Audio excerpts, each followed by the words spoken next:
জিন জাতিরে বানাইলেন। জিন জাতির মধ্যে ভালো আছে, মধ্যম স্তরে আছে, নিম্নমান আছে, খারাপ আছে, খবিস আছে।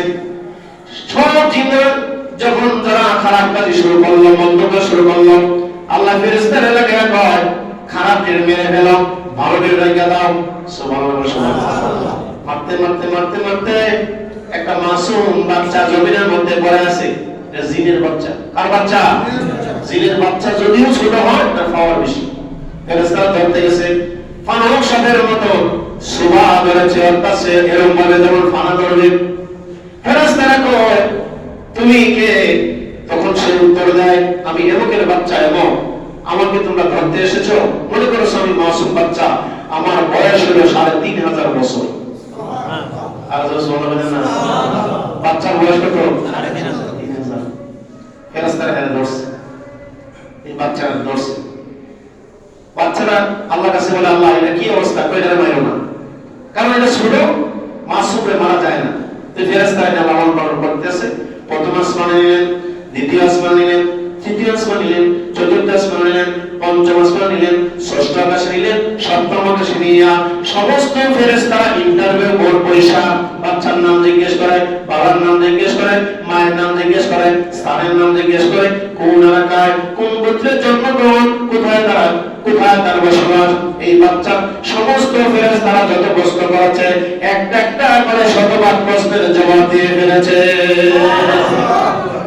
তখন ফেরেশতারা বলছে তুমি আমাদের উস্তাদ, মুআল্লিমুল মালায়েকা। বলো না মুআল্লিমুল মালায়েকা।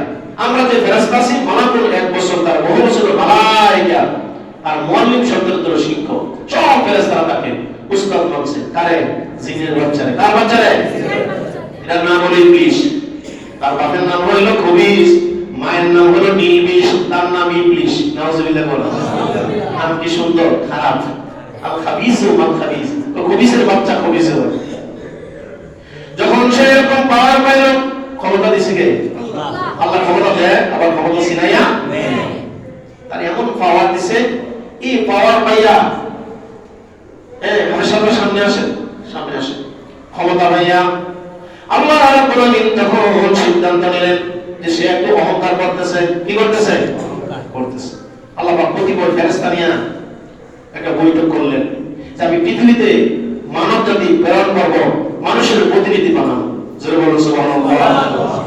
ওয়া ইয ক্বালা রাব্বুকা লিল মালাইকাতি ইন্নী জাইলুন ফিল আরদি খলিফা। আল্লাহ তাআলা বলেছেন নবী ওই সময়ের কথা আপনি স্মরণ করেন যখন আল্লাহ তাআলা বলেছিলেন, আপনার রব বলেছিলেন ফেরেশতাদেরকে ইন্নী জাইলুন ফিল আরদি খলিফা, জমিনে আমার প্রতিনিধি বানাইতে চাই, অর্থাৎ মানুষ জাতি বানাইতে চাই। জোরে বলুন সুবহানাল্লাহ। এই মানুষটা হলো সাইয়েদনা বাবা আদম আলাইহিস সালাম। সুবহানাল্লাহ। আদম আলাইহিস সালামের কায়া দেহ তৈরি করার জন্য 4 ফেরেশতা বানাইলেন। জিবরাইলকে বানাইলেন, মিকাইলকে বানাইলেন, ইসরাফিলকে বানাইলেন, আজরাইল সালামকে পাঠাইলেন। 3 ফেরেশতা দিয়ে মাটি আনতে পারে নাই কাবা শরীফের এলাকা। সুবহানাল্লাহ। মতান্তরে 4 স্থান থেকে মাটি আনার জন্য বলা হয়েছে। 3 জন ফেরেশতা সক্ষম হয় নাই, আনতে পারে নাই, মাটি রুজু করেছে, কান্নাকাটি শুরু করেছে। পরিশেষে আজরাইল সালাম গিয়া এমন ভাবে ওই দেখেন না যে পাহাড় কাটা বেরে ডেকোরেশন দিয়ে এরকম ভাবে হাত লাগাইছে। সুবহানাল্লাহ। যতটুকু মাটি আইছে ততটুকু মাটি দিয়ে আদম আলাইহিস সালামের দেহ তৈরি হয়েছে। তো রসুলুনা জারাত আদম আলাইহিস সালাম লম্বা ছিল 60 হাত। কয় হাত? 60 হাত। মতান্তরে 60 গজ। জারাত মানে গজ। তো ওনার হাতে উনি 60 হাত, আমার হাতে আপনার হাতে না। বডিটা ছিল 7-8 পাশ। আল্লাহু আকবার বলে সুবহানাল্লাহ।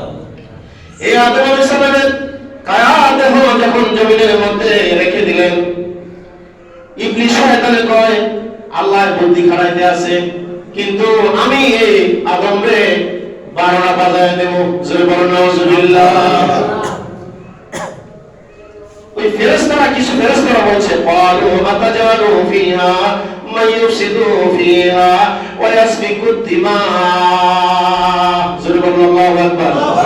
ফেরেশতারা প্রথম বলছে আল্লাহ আতাজালু ফিহা, ক্বালু তারা বললেন আতাজালু ফিহা, আপনি কি এমন জাতি এমন মানুষ প্রেরণ করবে, মাইয়ুফসিদু ফিহা জমিনে তারা ফাসাদ সৃষ্টি করবে, ওয়া ইয়াসফিকু দিমা আর মানুষ রক্তপাত ঘটাবে। ওয়া নাহনু নুসাব্বিহু, আর আমরা আপনার তাসবিহ পাঠ করি, বিহামদিকা, আপনার তারিফ করি, প্রশংসা করি, ওয়া নুকাদ্দিসু লাকা, আর আপনার পবিত্রতা আমরা বর্ণনা করি। ক্বালা ইন্নী আ'লামু মা লা তা'লামুন। তখন আল্লাহ বলেছেন, ও ফেরেশতারা, অত সব প্রশ্ন করিও না, অত কিছু বেশি বুঝছো না, আমি আল্লাহ যা জানি তোমরা তা জানো না, তোমরা তা জানো না। কথা এতটুকু থাকেন। আদম আলাইহিস সালামের দেহ দেখতে গিয়া ইবলিস শয়তানে গিয়া আদমের ভিতরে, জমিনের মধ্যে গিয়া আদমের ভিতরে ঢুকেছে। দুইটা শায়রা দূর দূর শব্দ সে ব্যবহার করেছে। আল্লাহ বলেছে তার ভিতরে অহংকার, এই অহংকারের কারণে তার এই থুতুর থেকে নিকৃষ্ট প্রাণী কুকুর পয়দা হয়ে গেল। জোরে বলুন নাউযুবিল্লাহ। এরপরে আদম আলাইহিস সালামের দেহ পরিপূর্ণ করে আল্লাহ পাক আদমের ভিতরে রূহ দিলেন। আদম আলাইহিস সালাম এইভাবে আকাশের দিকে তাকাইলেন, দেখতে পাইলেন লেখা আছে লা ইলাহা ইল্লাল্লাহ মুহাম্মাদুর সাল্লাল্লাহু আলাইহি ওয়াসাল্লাম। বলেন সুবহানাল্লাহ। এবার আদম আলাইহিস সালাম ওই জান্নাতের ভিতরে থাকিয়া আদম আলাইহিস সালামের দেহ ভিতরে আল্লাহ পাক যখন রূহ দিয়া দিলেন, শয়তান ওই জায়গায় ঢোকার পর সে অহংকার করে আদমের ভিতরে কুড়ি ফুট বানানোর জন্য চাইছে। আল্লাহ বলছে কুড়ি ফুটরে ঢোকায়া নিয়া কি করো, একটা বীজ বপন করে রাখো, এই তার কুড়ি ফুট থেকে একটা গাছ পয়দা হবে, গাছের নাম হলো কন্দম। জোরে বলুন নাউযুবিল্লাহ। সম্মানিত হাজিরিন, আদম আলাইহিস সালাম এইভাবে জান্নাতের ভিতরে রইলেন। এরপর আল্লাহ পাক বলেছেন, আদম জান্নাতের ভিতরে তুমি থাকো।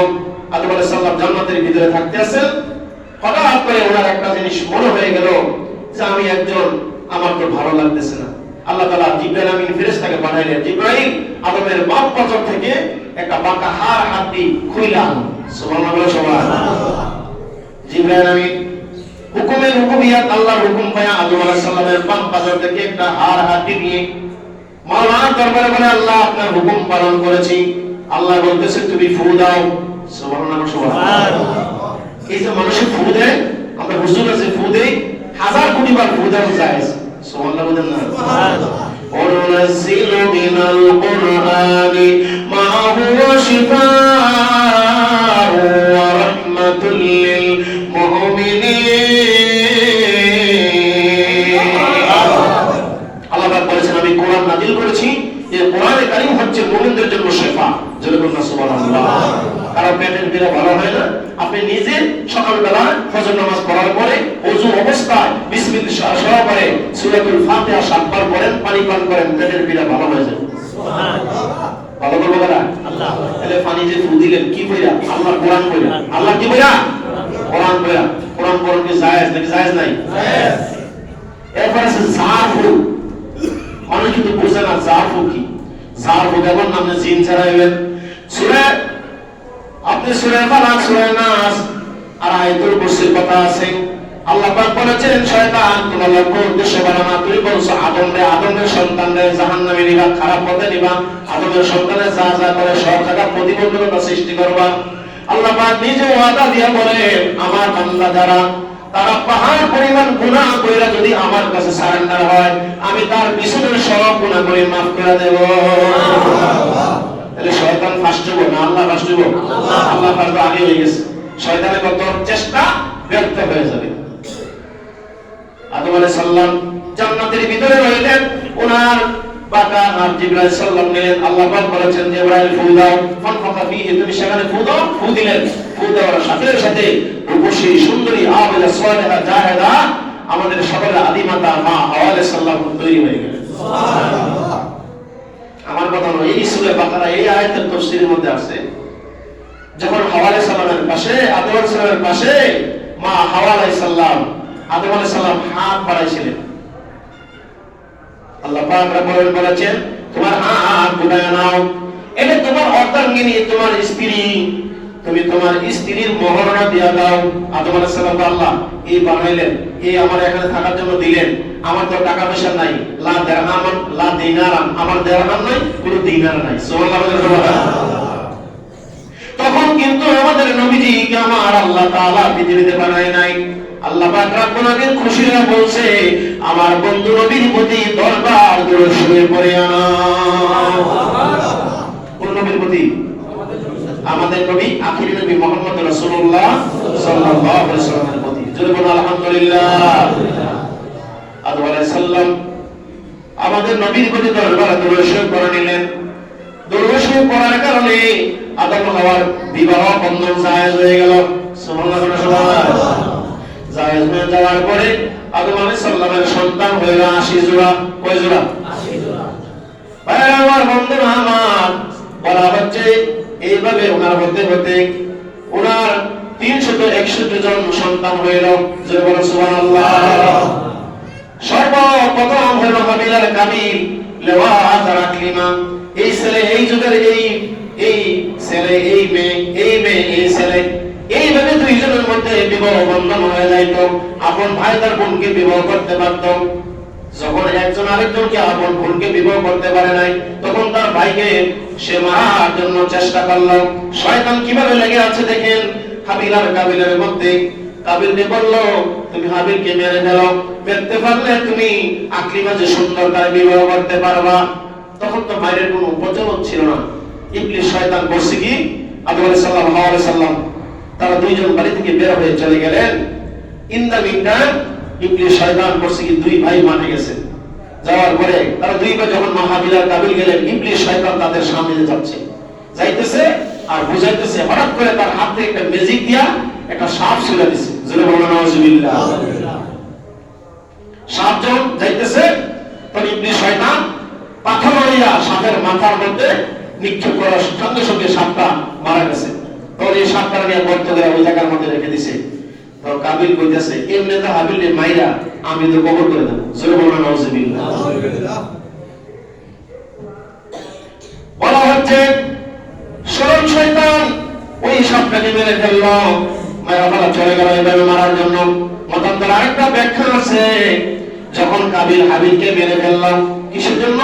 তার বোন সৌন্দর্য যে বোন আছে আকলিমাকে বিবাহ করার জন্য সে পারে নাই বিদায়, মা বাবা রাজি হয় নাই, কিন্তু সে করবে। তার ভাইকে জঙ্গলায় নিয়ে গেল অথবা মাঠে নিয়ে গেল। নেওয়ার পরে যখন এই সাপটাকে এভাবে মারলো, সে তার ভাই এক জায়গায় ঘুমাই আসলো গাছের তলায়। সে একটা বিরাট বড় পাথরে না মাথা বরাবর নিক্ষেপ করেছে। জোরে বলুন নাউজুবিল্লাহ। এখন তো মারছে, ভাইয়ের লাশ কাঁধে নিয়ে হাঁটতেছে আর ঘুরতে আসে। হঠাৎ করে দেখে গোলাবুল কাক, একটা বড় কাক আর একটা ছোট কাক। কোরআনের মধ্যে আছে এই বড় কাকটার নাম গোলাপ, ওইটার নাম গোলাপ। এই ছোট দুইটা কাক বড়টা ঠুকরাইয়া ছোটটা মেরে ফেলেছে। মাইরা সাইরা মরুভূমির বালুর মধ্যে গিয়া গর্ত করতে আছে। গর্ত কইরা ছোট কাকটারে মাটি দিয়ে দাফন করে ফেলেছে। সুবহানাল্লাহ। এইভাবে আমাদেরও এই কবর খোঁড়ার যে নিয়ম, কবর খোঁড়া মানে কি? আমরা যে কবরের মধ্যে মানুষটা রাখি, এটা একটা নিয়ম। আসলে আমরা কবরে রাখি ঠিক আছে, মানুষটা আসলে কবরের মধ্যে এইভাবে থাকে না। যারা জান্নাতি কবরের মধ্যে যাওয়ার সঙ্গে সঙ্গে আল্লাহ পাক তার কবরকে জান্নাতের বাগান বানায় দেন। সুবহানাল্লাহ। আফরিসুল ফিরাশাল জান্নাহ, জান্নাতের বিছানা বিছায়া দেন। আর মুনকার নাকি আলাইহিস সালাম যখন প্রশ্ন করে মার রাব্বুকা আমার দীনুকা আমার নবীকা, তখন সে তিনটা প্রশ্নের জবাব যখন দেয়, শুধু তার কবরে জান্নাতের বিছানা নয়, নবীজির ওয়াদা থেকে শুরু করে জান্নাতুল ফেরদাউস পর্যন্ত তার কবরের সঙ্গে একটা কানেকশন লাগাই দেয়। সুবহানাল্লাহ। আর যদি জাহান্নামী হয়ে যায় তখন সে লাদ্রি বলে রব্বি আল্লাহ দিনিয়াল ইসলাম। নবীনা মুহাম্মদ সাল্লাল্লাহু আলাইহি সাল্লাম তিনটা প্রশ্নের জবাব দিতে পারে না। সে বলে লাদ্রি, আমি কিছুই জানি না, কিছুই পারি না। তখন তার কবরে আর জাহান্নামের সঙ্গে একটা কানেকশন লাগায়া দেয়। জাহান্নাম থেকে তার কবরের মধ্যে হাওয়া অর্থাৎ গরম হাওয়া আসে। জোরে জোরে বলুন নাউজুবিল্লাহ। আমাদের দুনিয়া থেকে বিদায় হয়ে যাওয়ার পরে প্রথম যে আখিরাতের স্টেশন, সেই স্টেশনের নাম হলো কবর। স্টেশনের নাম কি? কবর। এই কবরের ইমিগ্রেশনে যদি কেউ তিনটা প্রশ্নের জবাব দিতে পারে, এরপরে হাসর মিজান ফুল ছাড়া সবগুলি সহজ থেকে সহজ হয়ে যাবে। সুবহানাল্লাহ। এজন্য কবরের সামানা আমাদেরকে দুনিয়ায় থাকতে জোগাড় করা দরকার।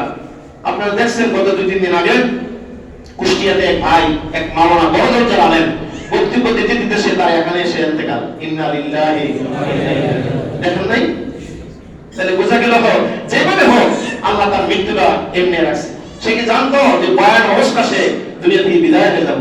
আবার দেখলাম যে দুবাইয়ের জমিনে এক ইমাম সাহেব ফজর নামাজ পড়াইতেছেন, উনি এই কোরআন তেলাওয়াত করতে করতে নামাজের ভিতরে কেরাত পড়তে করতে অর্থাৎ রুকু যখন গেলেন তখন তিনি ইন্তেকাল করেছেন। ইন্না লিল্লাহি ওয়া ইন্না ইলাইহি রাজিউন। সম্মানিত হাজিরিন, আদম আলাইহিস সালাম জান্নাতে ছিলেন। জান্নাতে থাকার পরে এখান থেকে বের করার জন্য শয়তান অনেক চক্রান্ত করেছিল।